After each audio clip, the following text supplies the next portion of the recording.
الحمد للہ رب العالمین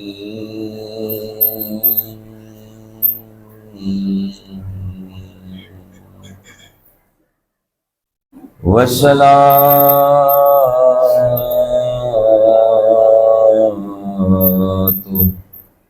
والسلام علی سید الانبیاء والمرسلین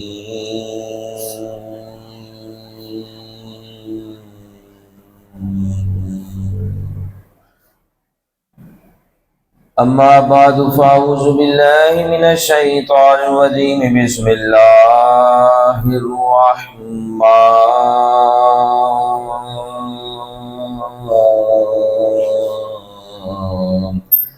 الرحیم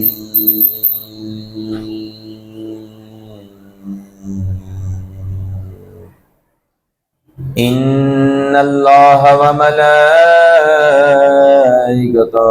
یصلون علی النبی یا ایھا الذین آمنوا صلوا علیہ وسلموا تسلیما اللہم صلی علی سیدنا مولانا محمد وعلی آل سیدنا ومولانا محمد وصحاب سیدنا ومولانا محمد وبارک وسلم الصلاۃ والسلام علیک یا سیدی یا رسول اللہ وعلی آلک وصحابک یا سیدی یا حبیب اللہ الصلاۃ والسلام علیک یا سیدی یا نبی اللہ وعلی آلک وصحابک یا سیدی یا نور اللہ الصلاۃ والسلام علیک یا سیدی یا رحمتا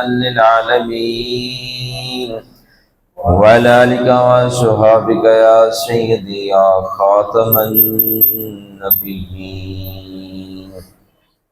اللہ تبارک و تعالیٰ کی حمد و سلام اور نبی رحمت حضور سیدنا رسول اللہ صلی اللہ علیہ وآلہ وسلم پر درود و سلام کے بعد میرے انتہائی واجب الاحترام پیارے بھائیوں، پیارے بزرگوں، پیارے بچوں، السلام علیکم ورحمۃ اللہ وبرکاتہ۔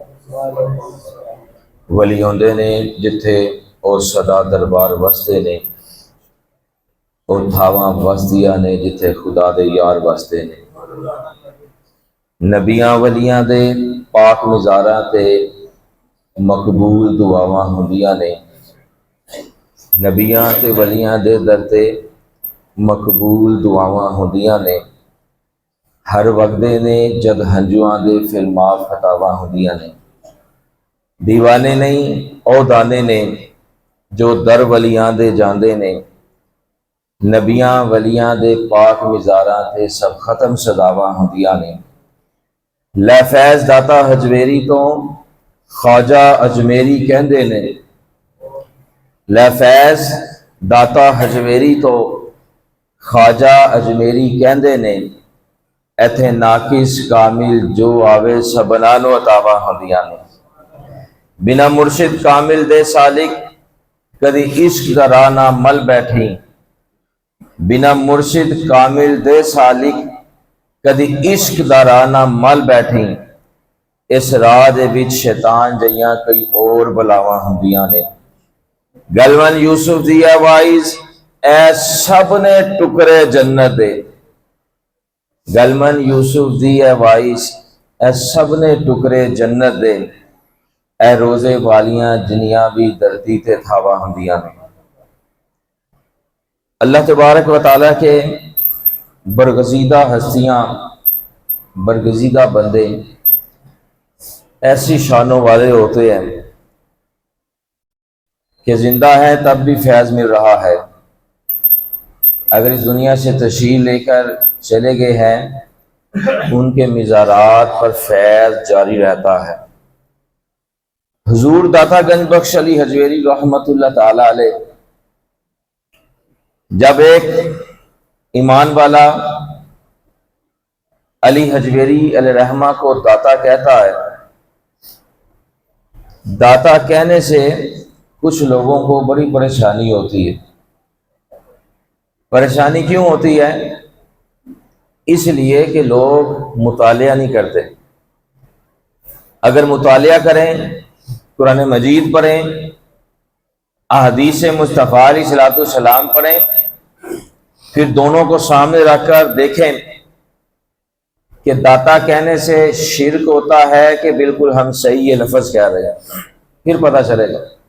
داتا ایک لفظ ہے جس پر بعض لوگ ایسی گفتگو کرتے ہیں کہ اللہ تبارک و تعالیٰ کے سوا کسی اور کو داتا کہنے پر کہنے والے کو جہنم میں پہنچا کر چھوڑتے ہیں، اور سمجھتے ہیں کہ ہم دین اسلام کے ماننے والے سچے سچے مسلمان کو دین اسلام سے نکال کر بہت بڑے آدمی بن گئے۔ لیکن حقیقتاً یہی لوگ جو ہیں وہ لوگوں کی بہتری نہیں سوچتے، بلکہ لوگوں کی بربادی کا مشن انہوں نے جاری کر رکھا ہے۔ قرآن مجید و احادیث مبارکہ میں لفظ داتا نہیں آتا، یہ اردو اور ہندی میں بولا جاتا ہے۔ ہر سخی دینے والے کو داتا کہہ سکتے ہیں۔ اگر کسی نے کسی کو 10 روپے دیے ہیں تو یہ سخی ہے، اس کو داتا کہہ سکتے ہیں۔ داتا کوئی اتنا مشکل لفظ نہیں ہے جس سے لوگ جو ہے وہ پریشان ہو رہے ہیں۔ ہر دینے والے کو داتا کہا جا سکتا ہے، لیکن یہ عقیدہ رکھنا لازم ہے کہ اللہ تبارک و تعالیٰ کے سوا ہر دینے والا اس کے دیے ہوئے میں سے دیتا۔ یہ عقیدہ جب سمجھ آ جائے گی تو فتنے اور لڑائیاں فساد ختم ہو جائیں۔ لیکن یہ بات ہم سمجھنا ہی نہیں چاہتے۔ سمجھیں گے کیسے؟ سمجھے گا وہ جو راہ راست پر ہوگا، جس کو اس کی فکر ہے وہ نہیں سمجھے گا۔ وہ ہمارے ایک عالم صاحب ہے، وہ بتاتے ہیں کہ 2 بندوں کے درمیان مناظرہ ہوا، اور جو صحیح تھا، حق تھا، وہ جیت گیا۔ تو اس نے دوسرے سے کہا تمہیں پتہ ہے کہ تم غلط ہو، پھر کیوں نہیں مانتے؟ کہنے لگا اگر ہم مانیں گے تو یہ کہاں سے چلائیں گے، پیٹ کہاں سے پالیں گے؟ تو یہ مانتے نہیں ہیں، حالانکہ ان کو پتہ نہیں ہے یہ زندگی مختصر سی زندگی ہے، پتہ بھی ہے لیکن پھر سمجھتے نہیں ہیں۔ جو حق کا ساتھ دے گا وہ جنت میں جائے گا، اور جو حق کا ساتھ نہیں دے گا وہ جہنم میں جائے گا۔ تو یہ عقیدہ رکھنا لازمی ہے کہ اللہ تبارک و تعالیٰ کے سوا ہر دینے والا اس کے دیے ہوئے میں سے دیتا ہے، جبکہ رب کائنات خود ذاتی طور پر اپنے خزانوں سے عطا فرماتا ہے۔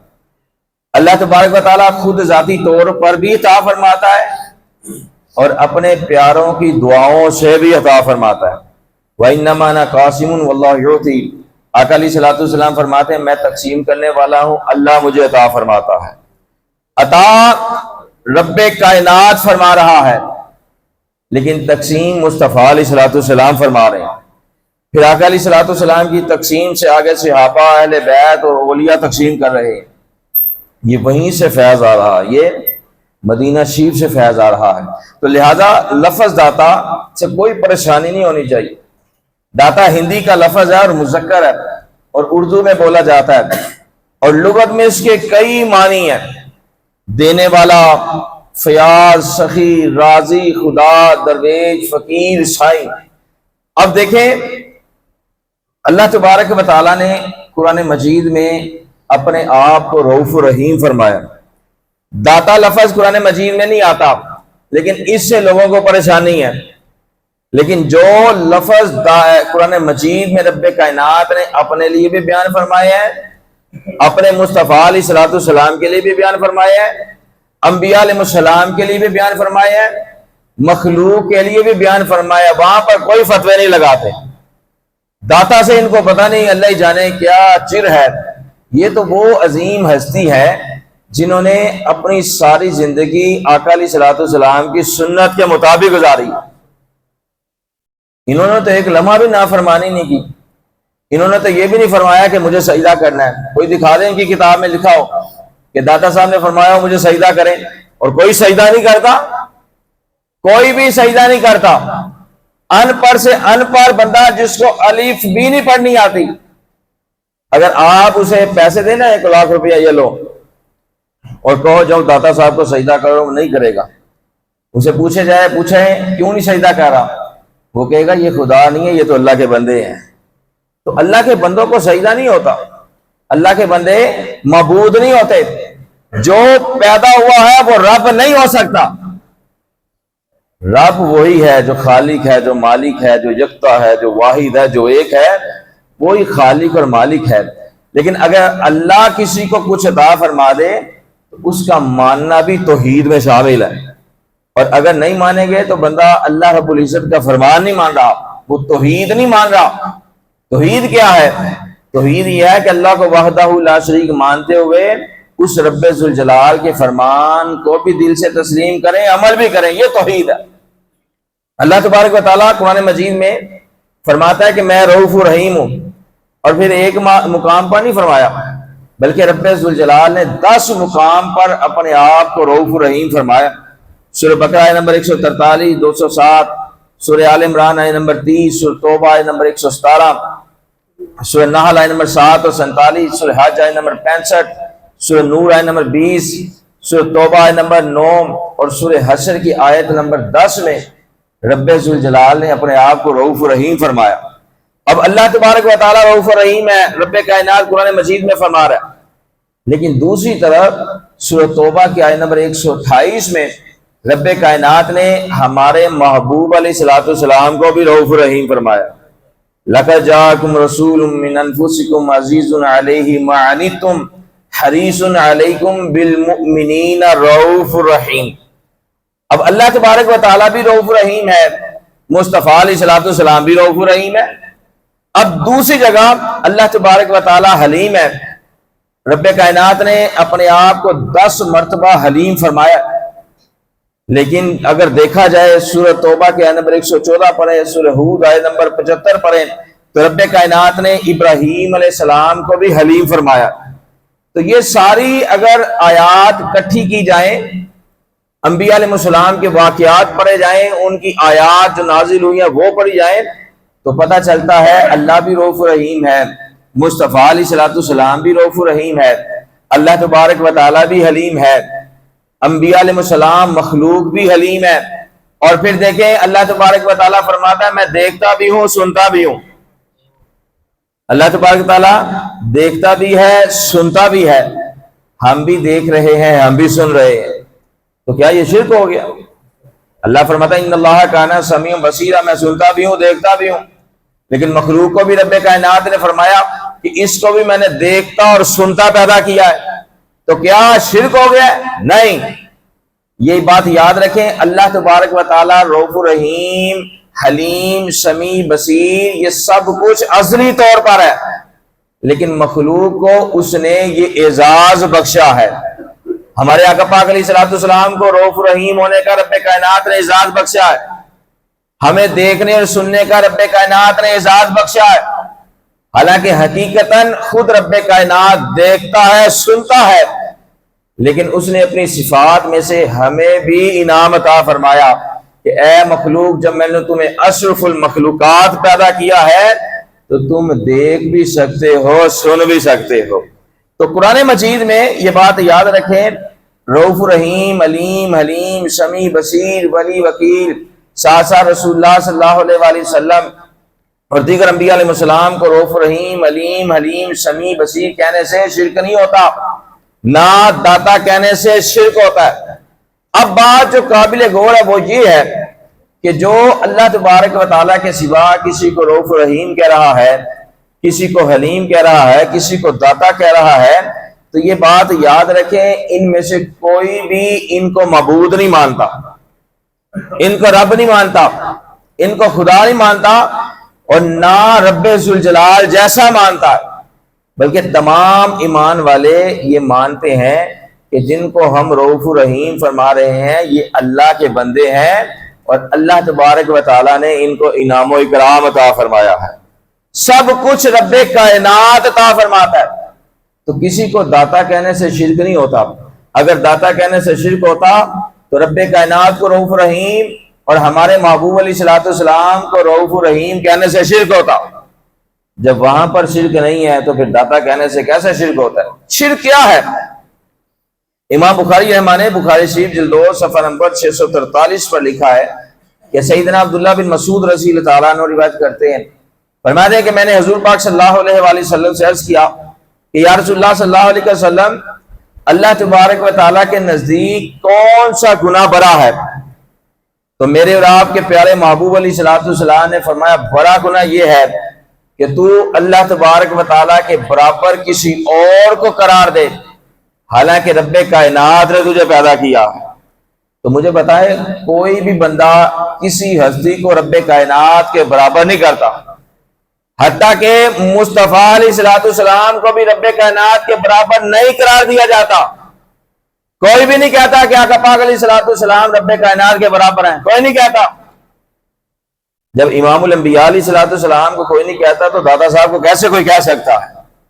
یہ تو لوگوں نے فتنے پھیلائے ہوئے ہیں، لوگوں کے اندر جو ہے وہ تفرقہ پھیلا دیا ہے، لوگوں کے اندر جو ہے وہ بغض ڈال دیا ہے، دشمنی ڈال دی ہے اولیاء اللہ کی۔ یاد رکھے جو اولیاء اللہ کی دشمنی میں زندگی گزارے گا وہ کبھی بھی کامیاب نہیں ہو سکتا۔ جو اولیاء اللہ سے محبت کرتے ہوئے زندگی گزارے گا کامیابی اللہ اسے عطا فرما دیتا ہے۔ عجیب بات ہے کہ جب حضرت علی ازویری رحمۃ اللہ تعالیٰ علیہ کو داتا گنج بخش کہتے ہیں تو پریشانی شروع ہو جاتی ہے۔ حالانکہ اگر آپ دیکھیں تو ان کے در سے لاکھوں لوگ فیض حاصل کر رہے ہیں، لاکھوں لوگوں کو فیض مل رہا ہے، دن رات وہاں پر کھانا کھانے کی لائنیں لگی رہتی ہیں، وہاں پر جو ہے کروڑوں روپے ان کے دربار سے حاصل ہوتے ہیں، کروڑوں روپے ہر مہینے حاصل ہوتے ہیں۔ تو یہ جو شرک فتوے لگاتے ہیں نا داتا کو داتا نہیں کہنا چاہیے، یہ بھی تنخواہیں وہیں سے لیتے ہیں، ان کی تنخواہیں بھی وہیں سے آ رہی ہیں۔ ایک طرف شرک فتوے لگاتے ہیں اور دوسری طرف ادھر سے تنخواہیں بھی لائی جاتے ہیں۔ یہاں تو اپنی بات پر قائم رہو کہ شرک کا فتویٰ لگایا ہے پھر تنخواہ ادھر سے نہیں لینی ہے، کیونکہ یہ تو داتا صاحب کے وسیلے سے مل رہی ہے۔ لوگ تو ان کی بارگاہ میں نذرانے پیش کر رہے ہیں، ان کی وجہ سے محکمہ اوقاف والے کھا رہے ہیں، اور محکمہ اوقاف والے کئی جو ہیں وہ جو داتا صاحب کو نہیں مانتے، ولیوں کو نہیں مانتے، کئی وہاں پر سیٹوں میں موجود ہیں۔ تنخواہیں بھی کھائے جاتے ہیں، پیسے بھی لے جاتے ہیں، نذرانے بھی لی جاتے ہیں، اور پھر شرک فتوے بھی لگائی جاتے ہیں۔ عجیب بات ہے، سمجھ سے باہر ان کی بات۔ حالانکہ اگر آپ دیکھیں تو وہاں پر جو جوتیوں کی حفاظت کر رہے ہیں لاکھوں روپے کما رہے ہیں، سٹینڈ والے لاکھوں روپے کما رہے ہیں، کن کی وجہ سے؟ حضور داتا گنج بخش علی حجویری رحمت اللہ تعالیٰ علیہ کی وجہ سے۔ اور پھر ایک بندہ ہے مفتی عبد الرحمان صاحب دیوبندی صاحب، انہوں نے کتاب لکھی ہے داتا کون۔ اب ان کی دیکھیں بے ادبی دیکھیں، انہوں نے اپنی کتاب داتا کون میں صفحہ نمبر 4 اور 5 پر لکھا ہے کہ جو لوگ یہ عقیدہ رکھتے ہیں، ان کے الفاظ سنیں، میں ان کے الفاظ سنانے لگا ہوں آپ کو۔ اس نے لکھا ہے کہ جو لوگ یہ عقیدہ رکھتے ہیں کہ حضرت علی حجویری رحمت اللہ تعالیٰ علیہ ہماری پکار سنتا ہے، ہماری مشکلات کو حل کرنے کی طاقت اور قدرت رکھتا ہے، اور وہ قبر میں زندہ ہے، اس قسم کے عقائد رکھنے والا شخص مسلمان نہیں ہے بلکہ مشرک ہے اور مشرک جہنمی ہے۔ اب اس کے الفاظ دیکھیں، اس کو ادب ہی نہیں ہے۔ حضرت علی حجویری رحمت اللہ تعالیٰ علیہ جنہوں نے ساری زندگی دین اسلام کا کام کیا، تو لکھتا ہے کہ ہماری پکار سنتا ہے، جس کا عقیدہ ہے حضرت علی حجویری رحمہ ہماری پکار سنتا ہے، اس بدبخت کو پتہ نہیں ہے کہ بڑوں کا ادب کرنا یہ اسلام میں شامل ہے۔ حضور پاک صلی اللہ علیہ وآلہ وسلم نے فرمایا کہ جو بڑوں کا ادب نہیں کرتا وہ ہم میں سے نہیں ہے۔ یقین کے لیے فرمایا کہ جو ماں باپ کا ادب نہیں کرے گا، جو تائے چاچے کا ادب نہیں کرے گا، جو اپنے ماما جی کا ادب نہیں کرے گا، جو اپنے بڑوں کا ادب نہیں کرے گا، وہ ہم میں سے نہیں ہے۔ جب اپنے والدین اور اپنے بڑوں کا اتنا احترام ہے کہ آقا علیہ الصلوۃ والسلام نے فرمایا ان کا ادب جو نہیں کرے گا وہ ہم میں سے نہیں ہے، تو بتائیں جو اللہ کے ولیوں کا ادب نہیں کرے گا اس کا ٹھکانہ کہاں ہوگا؟ ان کو پتہ ہی نہیں ہے، لکھتے وقت ان کو ڈر ہی نہیں لگتا کہ کیا بنے گا، ہم کیا لکھ رہے ہیں، امت اس سے کیا لے گی، پھر ہمارا حشر کیسا ہوگا۔ تو اسے لکھا ہے کہ جو یہ عقیدہ رکھتا ہے کہ داتا صاحب علیہ ہماری پکار سنتے ہیں، ہماری مشکلات کو حل کرنے کی طاقت رکھتے ہیں، قبر میں زندہ ہے، تو اس قسم کا عقائد رکھنے والا بندہ مسلمان نہیں ہے، مشرک ہے۔ اگر اس کا عقیدہ یہ ہے جس بندے کا کہ وصال کے بعد کوئی بھی ولی کوئی بھی نبی مدد نہیں کر سکتا، تو اس بندے کو چاہیے سب سے پہلے جو 5 نمازیں کرتا ہے نا، اس کو چاہیے کہ 50 نمازیں پڑھے۔ یہ 5 کیوں پڑھتا ہے؟ 5 اس لیے فرض فرمائی کہ موسیٰ علیہ السلام نے 50 سے 5 کروائی ہیں، حالانکہ اگر رب ذوالجلال چاہتا تو خود ہی 5 نمازیں فرض فرما دیتا۔ مصطفیٰ علیہ السلام فرماتے چاہتے تو خود ہی 5 کروا لیتے، لیکن آقا پاک علیہ السلام نے ایسا نہیں کیا، رب کائنات نے ایسا نہیں کیا۔ کس وجہ سے؟ تاکہ لوگوں کو پتہ چل جائے کہ جو اس دنیا میں وصال کے بعد چلے جاتا ہے وہ اپنی قبر میں بھی زندہ ہوتا ہے، اور اللہ کے حکم سے مخلوق کی مدد بھی وہ کرتا ہے۔ مدد کس کی وجہ سے کرنی ہے؟ اللہ کے حکم کی وجہ سے۔ جب اذن ہوتا ہے، اگر اللہ تبارک و تعالیٰ کا اذن نہ ہوتا تو موسیٰ علیہ السلام کبھی بھی آقا علیہ السلام سے عرض نہ کرتے یا رسول اللہ صلی اللہ علیہ وسلم واپس تشریف لے جائیے، آپ کی امت نمازیں 50 نہیں پڑھ سکتی، کبھی نہ عرض کرتے۔ امام الانبیاء علیہ السلام موسیٰ علیہ السلام کے بھی نبی ہیں، لیکن امام الانبیاء علیہ السلام خاموش رہے۔ موسیٰ علیہ السلام کی بارگاہ پاس آتے ہیں، پھر رب کائنات کی بارگاہ میں جاتے ہیں، پھر موسیٰ علیہ السلام کے پاس آتے ہیں، 50 کی 5 نمازیں رہ جاتی ہیں۔ موسیٰ علیہ السلام پھر عرض کرتے ہیں حضور ایک اور چکر لگائیں، تو فرمایا پیارے موسیٰ علیہ السلام اب مجھے حیا آتی ہے، کیا میری امت 5 بھی نمازیں نہیں پڑھ سکے گی؟ تو یہ 50 کی 5 موسیٰ علیہ السلام نے کروائی ہیں، تو موسیٰ علیہ السلام تو اس وقت دنیا سے تشریف لے جا چکے تھے، تو پھر اس کو چاہیے کہ 5 نہ پڑھے بلکہ 50 نمازیں پڑھے۔ اور غیر مقلدین کے امام وحید الزمان صاحب نے تفسیر الباری شرح بخاری جلد صفحہ نمبر 273 پر لکھا ہے کہ اللہ کے نیک بندوں کا فیض ان کے وصال کے بعد بھی جاری رہتا ہے۔ یہ جو شرک کے فتوے لگاتے ہیں یہی لکھ رہے ہیں کہ جو اللہ کے نیک بندے ہوتے ہیں ان کا فیض وصال کے بعد بھی جاری رہتا ہے۔ اور فتح الباری شرح بخاری جلد 2 صفحہ نمبر 630 میں آتا ہے امیر المومنین سیدنا عمر بن خطاب رضی اللہ عنہ کا دور خلافت تھا، تو وہاں پر بارش کا قحط پڑ گیا، تو ایک صحابی تھے حضرت بلال بن حارث مزنی رضی اللہ تعالیٰ عنہ، وہ رسول اللہ صلی اللہ علیہ وسلم کے روضہ انور پر حاضر ہوئے اور آ کر عرض کرتے ہیں یا رسول اللہ صلی اللہ علیہ وسلم اپنی امت کے لیے پانی مانگیے، وہ ہلاک ہوتی جا رہی ہے۔ اب صحابی ہیں مصطفیٰ علیہ السلام کے روضہ انور پر آ کر عرض کر رہے ہیں، کیا ان کو یہ نہیں پتا تھا کہ بارش کا قحط پڑ گیا ہے تو میں نے اللہ سے دعا کرنی ہے؟ کیا ان کو نہیں پتا تھا؟ تم کو ان سے زیادہ پتا ہے؟ کیا تم صحابہ سے زیادہ توحید پرست ہو؟ صحابہ کو جب بھی کوئی مشکل پیش آتی تھی وہ رب ذوالجلال کی بارگاہ میں نہیں جاتے تھے بلکہ مصطفیٰ علیہ السلام کی بارگاہ میں آتے تھے، کیوں؟ ان کو پتا تھا کہ ہم جن کی بارگاہ میں آ رہے ہیں اگر یہ نورانی ہاتھ مبارک اٹھا دیں گے رب کائنات دعا قبول فرما دے گا، ان کو پتا تھا۔ تو بلال بن حارث مزنی رضی اللہ عنہ نے اللہ کی بارگاہ میں دعا نہیں کی بلکہ مصطفیٰ علیہ السلام کے روضہ انور پر حاضر ہوئے اور عرض کیا یا رسول اللہ صلی اللہ علیہ وسلم اللہ سے دعا مانگیے، بارش کا قحط پڑ گیا ہے۔ تو آقا پاک علیہ السلام بلال بن حارث مزنی رضی اللہ عنہ کی خواب میں تشریف لائے اور فرمایا بلال رضی اللہ عنہ سیدنا عمر فاروق رضی اللہ عنہ کے پاس جاؤ اور ان سے کہو کہ لوگوں کے لیے بارش مانگے، اللہ انہیں بارش عطا فرما دے گا۔ اگر مزارات پر جانا جائز نہ ہوتا تو بلال بن حارث مزنی رضی اللہ عنہ کبھی بھی رسول اللہ صلی اللہ علیہ وآلہ وسلم کے روضہ انور پر حاضر نہ ہوتے۔ اگر مزار والوں سے مدد مانگنا شرک ہوتا تو بلال رضی اللہ عنہ کبھی بھی مصطفیٰ علیہ السلام کے روضہ انور پر حاضر ہو کر یہ عرض نہ کرتے کہ یا رسول اللہ صلی اللہ علیہ وسلم امت ہلاک ہوتی جا رہی ہے، بارش کی دعا فرمائیے، بارش عطا فرمائیے، کبھی عرض نہ کرتے۔ پتہ چلا کہ مزارات پر جانا یہ بھی جائز ہے، مزار والوں سے جا کر مدد مانگنا یہ بھی جائز ہے، اور اللہ والوں کے پاس جا کر دعا کروانا یہ بھی جائز ہے، لیکن مدد مزار پر جا کر جو مانگتے ہیں وہ اس بنا پر، اس نیت سے کہ حضور آپ اللہ کے نیک بندے ہیں، مقرب ہے، ساری زندگی آپ نے جو ہے دین اسلام کے مطابق گزاری ہے، حضور آپ نیک بندے ہیں، اگر آپ ہاتھ اٹھا دیں گے تو رب کائنات ہماری دعا قبول فرما لے گا۔ اور پوری ہسٹری پڑھ کر دیکھ لیں، اللہ کے جو نیک بندے ہوتے ہیں وہ قبروں میں زندہ ہوتے ہیں، جب قبرستان میں جاتے ہیں نا کہتے ہیں السلام علیکم یا اہل القبور. ہمارے آقا پاک علیہ الصلوۃ والسلام فرماتے ہیں قبر والا پہچانتا بھی ہے کہ یہ کون آیا ہے, میرا بھائی آیا ہے, میرا باپ آیا ہے, میری والدہ یا کون آیا ہے, پہچانتا بھی ہے, پھر سلام کا جواب بھی دیتا ہے. جب عام قبر والے کا حال یہ ہے کہ وہ دیکھ بھی رہا ہے کون میری قبر پر آیا ہے, سن بھی رہا ہے, تو بتائیں جب عام ایمان والے کا یہ حال ہے تو اللہ کے ولیوں کا کیا مقام ہوگا, پھر اللہ نے انہیں کتنی طاقت عطا فرمائی ہوگی.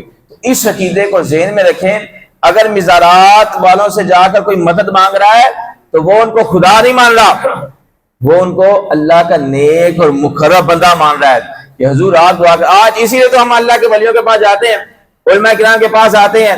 کبھی آپ باہر جائیں تو لوگ اپنے بچوں کو لے کر دروازے پر کھڑے ہوتے ہیں کہ جی یہ ہمارے بچے کو پھونک مار دیں, یہ بڑا رات کو تنگ کر رہا ہے. کیا وجہ ہے, کیوں آتے ہیں؟